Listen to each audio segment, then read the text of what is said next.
दुर्योधन, शत्रु को केवल युद्ध में पराजित नहीं किया जाता, शत्रु के मित्रों को अपने पक्ष में कर लेना भी उसकी पराजय होती है। हमने तो यहाँ शत्रु के मित्र को ही हमारे पक्ष में कर लिया।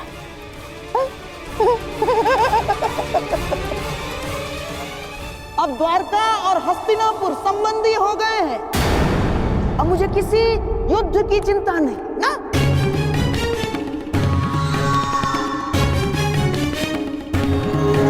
क्योंकि अब हस्तिनापुर को कोई पराजित नहीं कर सकता। क्या क्या कहा मामाश्री आपने? क्यों? क्या मैंने कुछ अनुचित कह दिया गांडीवधारी?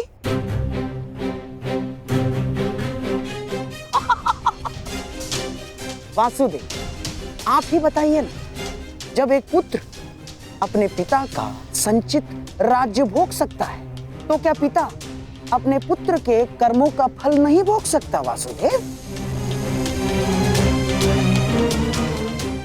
हाँ, अपने पुत्र के भूल के कारण ही सही, परंतु क्या अब आप हस्तिनापुर के निकट संबंधी नहीं हो गए हैं?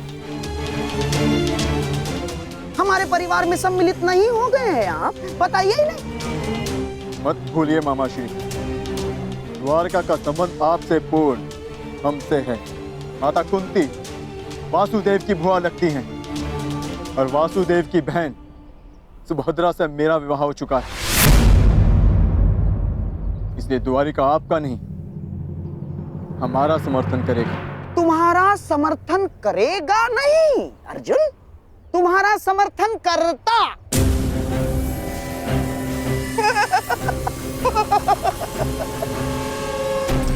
यदि लक्ष्मणा का विवाह शाम के साथ निश्चित नहीं हुआ होता तो अर्जुन,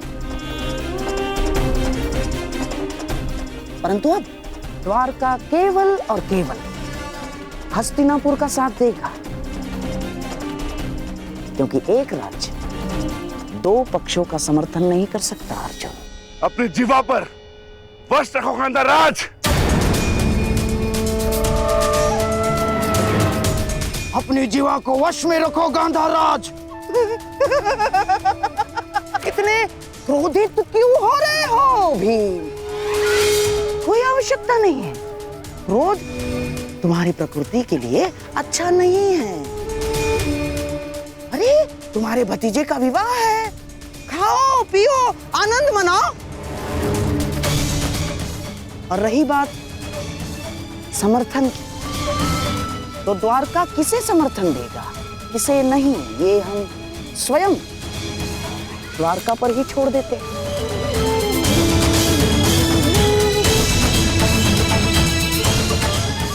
अब तो स्वयं वासुदेव ही बता सकते हैं कि वो किसका समर्थन करेंगे।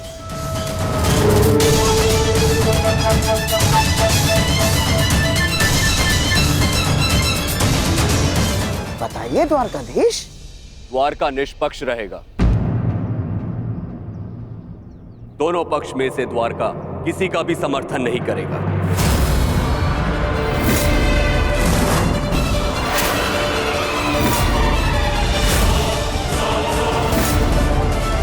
ये मेरा निर्णय है। जहां दोनों पक्षों में अपने ही संबंधी हो, वहां भाग लेने से अपनों को ही क्षति होगी। इसलिए द्वारका ना ही किसी युद्ध में भाग लेगा और ना ही किसी का समर्थन करेगा। उत्तम विचार, परंतु ये तो आपका स्वयं का निर्णय है ना महाबली। द्वारका का निर्णय तो तब माना जाएगा जब दोनों भाई यानी आपके साथ साथ वासुदेव भी इस निर्णय को स्वीकार करेंगे, है ना वासुदेव? कृष्ण भी इस युद्ध में भाग नहीं लेगा। तो आपका क्या कहना है वासुदेव?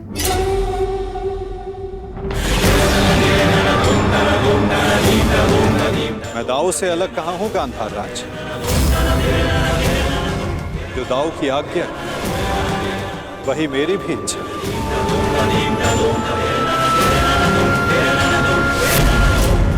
द्वारिका इस युद्ध में भाग नहीं लेगा।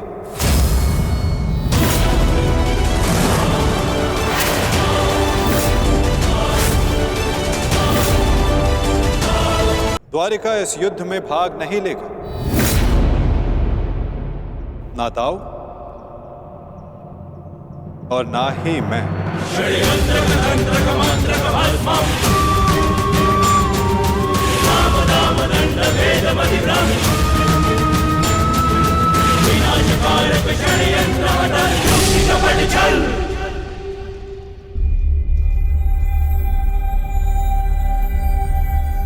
कैसी रही वासुदेव? बहुत ही अच्छी चाल खेली है गांधार राज, और निश्चित रूप से इस बार विजय भी आप ही की हुई।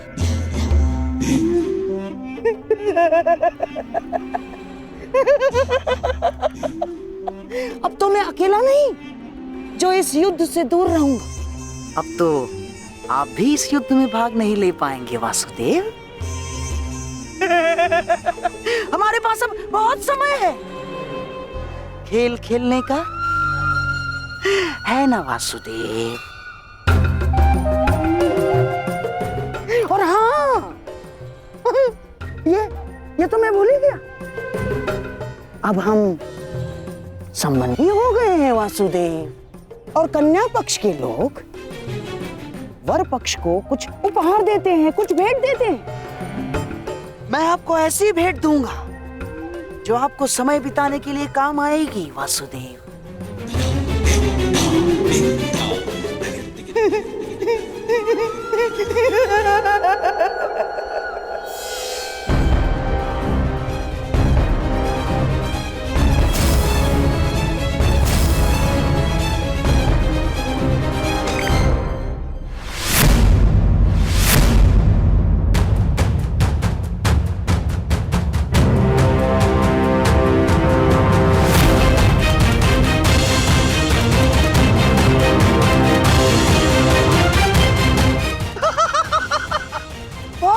वासुदेव,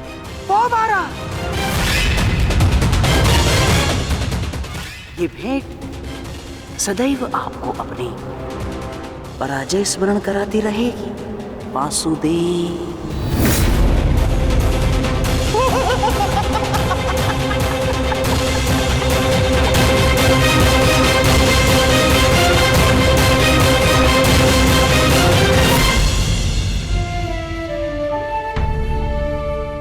जिनसे मिलना था उनसे मिल चुके हैं। अब न किसी से मिलना शेष है और न किसी को उत्तर देना। आपके लिए वो महत्व रखते रहे जिन्होंने आप पर उपकार किया या जिन्हें आपने वचन दिया, परंतु मेरे लिए सबसे अधिक महत्वपूर्ण मेरा परिवार है। ईश्वर से प्रार्थना है कि अब जब कभी भी हम एक दूसरे के सामने आए तो एक दूसरे के विपक्ष में ना हो, क्योंकि यदि ऐसा हुआ तो हम दोनों में से कोई एक ही जीवित बचेगा। तुमने जो बाण चलाया उसे तो मेरे कवच ने रोक लिया, परंतु जो तुम कर्म करने जा रहे हो उसका फल रोकने की शक्ति संसार में किसी कवच के पास नहीं।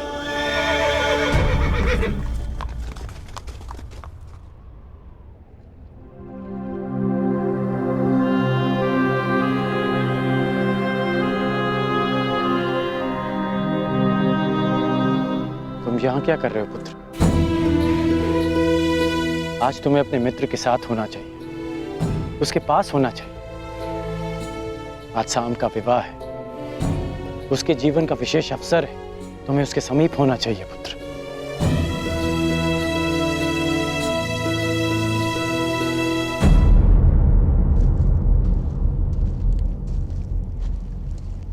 वृषसेन,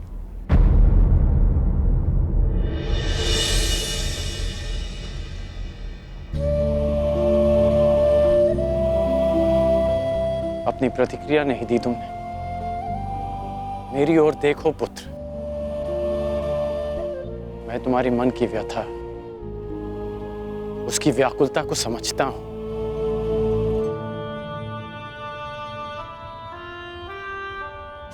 क्योंकि मैं भी उन्हीं परिस्थितियों से, उसी मार्ग से निकला हूं जिस मार्ग पर तुम अपना पहला पग रख रहे हो, परिवर्तन के इस मार्ग पर व्यथा और पीड़ा मिलती है पुत्र। ऐसा कुछ नहीं, मुझे कोई पीड़ा नहीं। तुमने कहा था ना कि तुम्हारे लिए तुम्हारा परिवार सबसे अधिक महत्वपूर्ण है। उसकी रक्षा के लिए तुम कुछ भी कर सकते हो। शाम को तुम अपने परिवार का हिस्सा ही मानते हो ना?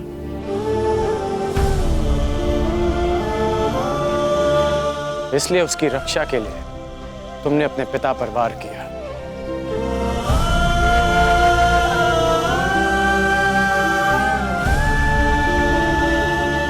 यदि एक पिता की दृष्टि से देखूं तो बहुत दुख पहुंचा था मुझे, परंतु परिवर्तन की कामना रखने वाले एक योद्धा की दृष्टि से देखूं तो मुझे ग्लानि नहीं,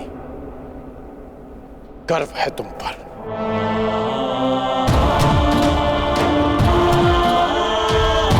जो दुख और पीड़ा तुम अभी अनुभव कर रहे हो, वही दुख, वही पीड़ा मैं अनुभव कर चुका हूं पुत्र। जब मैं अपने प्रियजनों को छोड़कर परिवर्तन के मार्ग पर चला गया, परंतु मुझे प्रसन्नता है कि तुमने अपने पिता से अधिक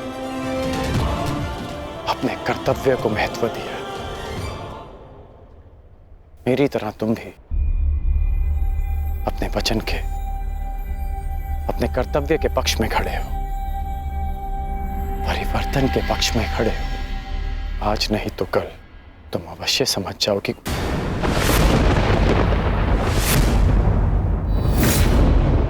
प्रसन्न होने की आवश्यकता नहीं। मैं आपकी भांति नहीं और ना ही आपके किसी भी तर्क से सहमत हूं।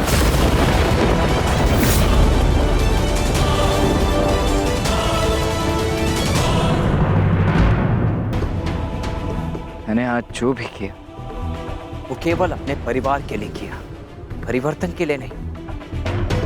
क्योंकि कुमार साम मेरे मित्र हैं, मेरे परिवार हैं। और हाँ, स्मरण कराने के लिए धन्यवाद। इस समय मुझे कुमार साम के पास होना चाहिए। प्रणिपात।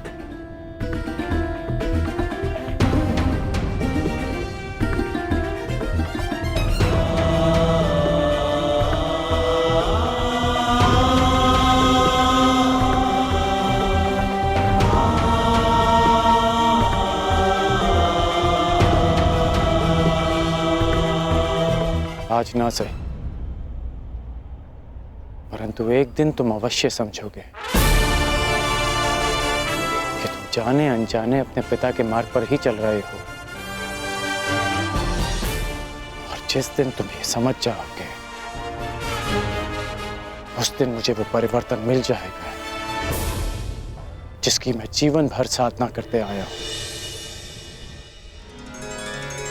सुमंगलीरियं वधूरिमां समेत पश्यत् सौभाग्यस्मै दत्वाया हस्तं विपरेतन् गृह्णामि ते सौभगत्वाय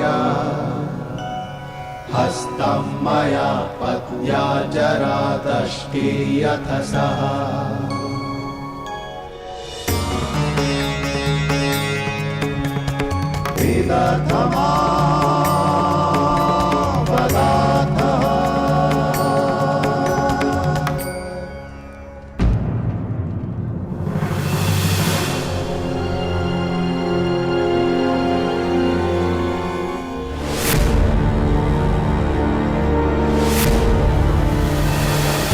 अपनी शत्रुता के कारण अपनी बच्ची का मन तोड़ना कहाँ का न्याय है दुर्योधन?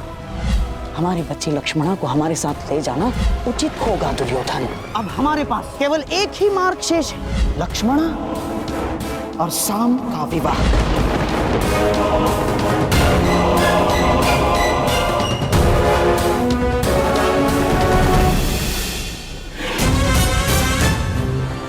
दुर्योधन को क्या हो गया है?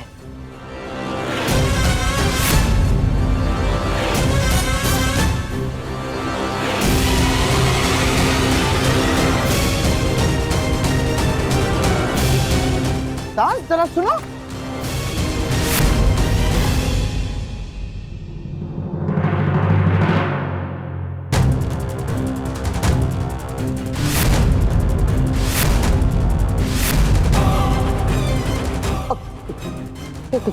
क्या क्या क्या हुआ दुर्योधन? क्यों विवाह समारोह छोड़कर यहाँ क्या कर रहे हो? ईश्वर की कृपा से सब कुछ ठीक हो रहा है दुर्योधन। ईश्वर की कृपा से या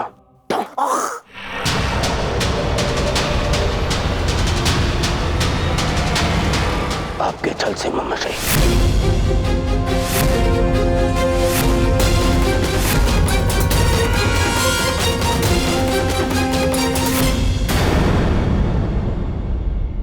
ईश्वर की कृपा से सब कुछ ठीक हो रहा है दुर्योधन।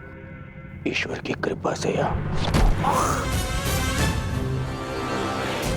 आपके छल से ममशई।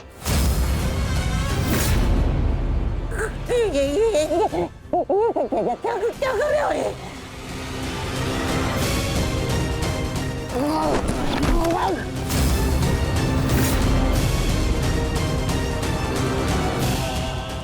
स्मरण कीजिए कि मैंने क्या कहा था।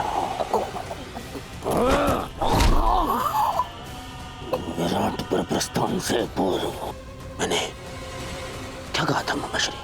क्या करो? अपने मामा पर कर रहे हो?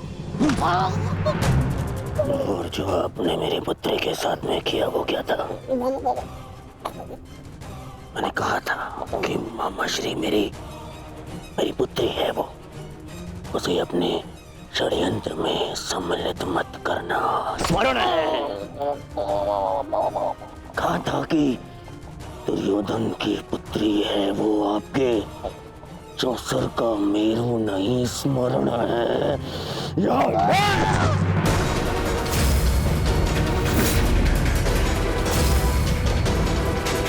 छल किया आपने मेरे साथ। अब स्वीकार कीजिए, स्वीकार करिए सत्य को कि आप कभी लक्ष्मणा का विवाह उत्तर से कराना ही नहीं चाहते थे। स्वीकार कीजिए कि आप लक्ष्मणा को यहाँ लाए ही थे ताकि आप उसका विवाह राम के साथ कराने की योजना बना सके। जो कुछ हुआ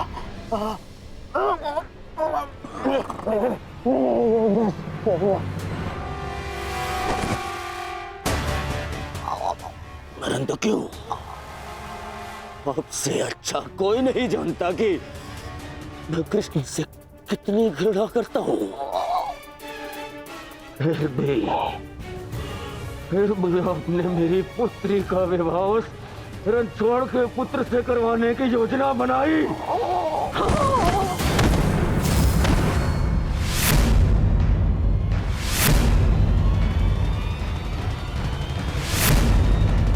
तुम्हारे भलाई के लिए, हस्तिनापुर के भविष्य के लिए, हमारी बच्ची लक्ष्मणा की प्रसन्नता के लिए किया मैंने।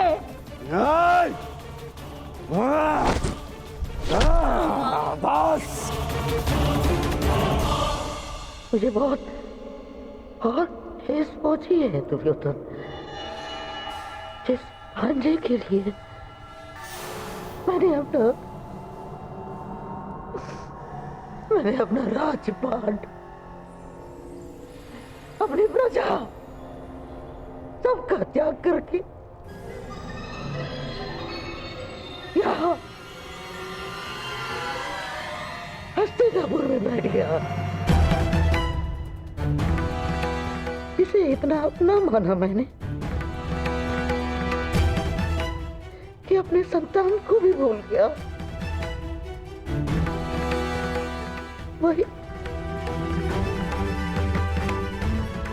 वही आज मेरे प्राण लेने निकला? हे दुर्योधन, मैंने ये सब इसलिए किया कि होने वाले महायुद्ध में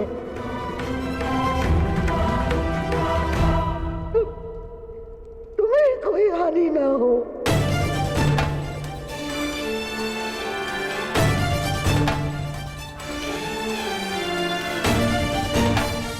ऐसे लक्ष्मणा का विवाह करा के उस शाम से विवाह करा के क्या मैं बिना युद्ध के पांडवों से जीत जाऊंगा? नहीं,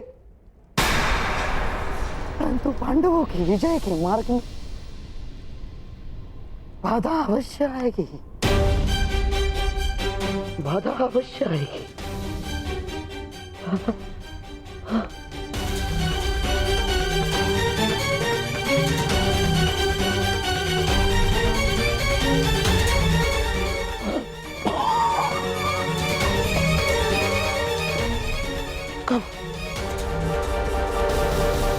कब समझोगे तुम?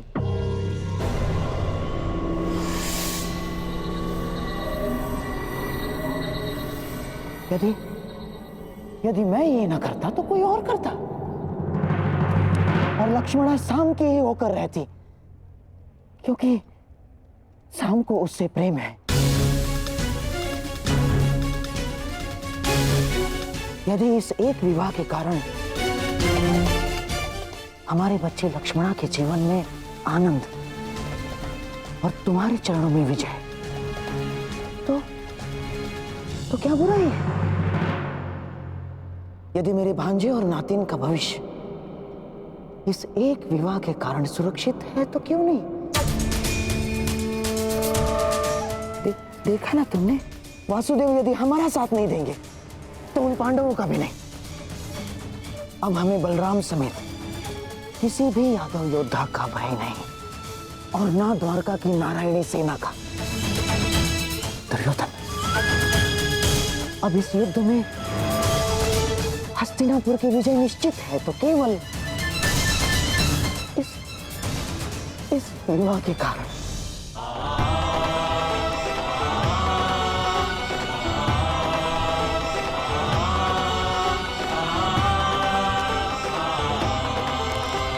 देखो कान्हा, भाग्य किस प्रकार बदलता है। कुछ ही समय पहले हम द्यूत खेल रहे थे और कुछ ही समय पश्चात हमारे भतीजे का विवाह हम देख रहे हैं। अरे इन सब में तो हमें स्मरण ही नहीं रहा कि हमारा द्यूत अभी भी अपूर्ण है। माना कि मैं विजय के निकट हूं, परंतु प्रयास करोगे तो तुम अभी भी जीत सकते हो।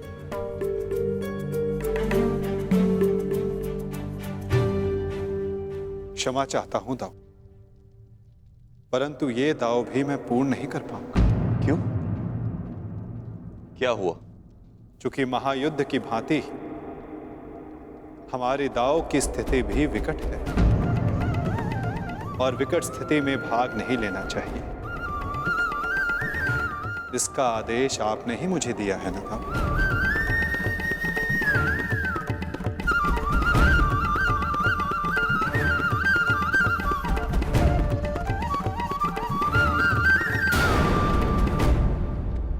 कर दीजिए मुझे। क्या करूं मैं? जब एक पुत्री विदा होती है तो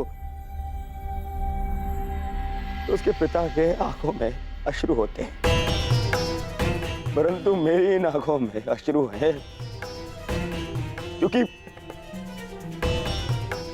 मुझे मेरे शत्रु के समक्ष झुकना पड़ा। कितना बड़ा मूल्य चुका रहा हूं मैं इस विजय का मामाश्री। कितना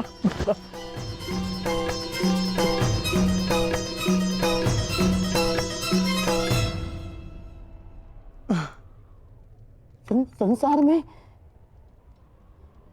ऐसा कुछ भी नहीं दुर्योधन जो बिना मूल्य चुकाए मिल जाए। जीवन का मूल्य चुकाना पड़ता है, भोजन का मूल्य चुकाना पड़ता है, ठीक उसी बात है, पराजय और विजय का भी मूल्य चुकाना पड़ता है दुर्योधन।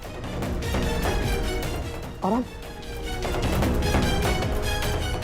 अब ये जो युद्ध होने वाला है, ये केवल युद्ध नहीं है, महायज्ञ है। ये महायज्ञ, इसमें बड़ी बड़ी आहुतियां देनी पड़ेंगी दुर्योधन। हम पांडवों से उनकी पराजय का मूल्य वसूलेंगे, अवश्य वसूलेंगे।